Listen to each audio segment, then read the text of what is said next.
Everyone, শুভ সকাল। আশা করি তোমরা সবাই ভালো আছো। আমিও খুব ভালো আছি। বেরিয়ে পড়েছি জল ঢালার উদ্দেশ্যে। আর আমাদের বাড়ি থেকে মন্দির যেতে প্রায় 15-20 মিনিটের মতন লাগে। আর যেই মন্দিরে যাচ্ছি জল ঢালতে সেটা ছিল ভদ্রেশ্বর মন্দির। তোমরা কম বেশি সবাই জানো বা চিনো। আমরা সবাই হেঁটে হেঁটে যাচ্ছি। পেছনে রয়েছি আমি আর বৌদি, আর সামনে রয়েছে দাদা আর ভাস্তি রয়েছে। তো ওয়েদারটা খুবই সুন্দর, ঝিরিঝিরি বৃষ্টি হচ্ছে আর ভিজে ভিজে যাচ্ছি খালি পায়ে। দেখতেই পাচ্ছ পেছনের রাস্তা পুরোটাই ভেজা, মানে বৃষ্টি হচ্ছে ঝিরিঝিরি। তো চলো তাহলে যাওয়া যাক, মন্দিরে গিয়ে একবারে তোমাদের সাথে কথা হচ্ছে।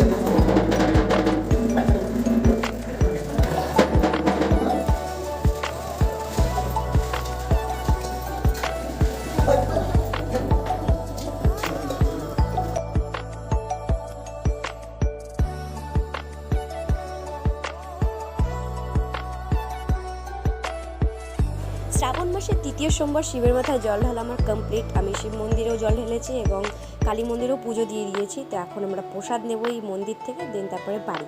তো আজকের ভিডিওটা এত পর্যন্তই। যদি ভালো লেগে থাকে লাইক, শেয়ার, একটা কমেন্ট করে দিও, জানিও কেমন হয়েছে ভিডিওটা। আজকের জন্য টাটা।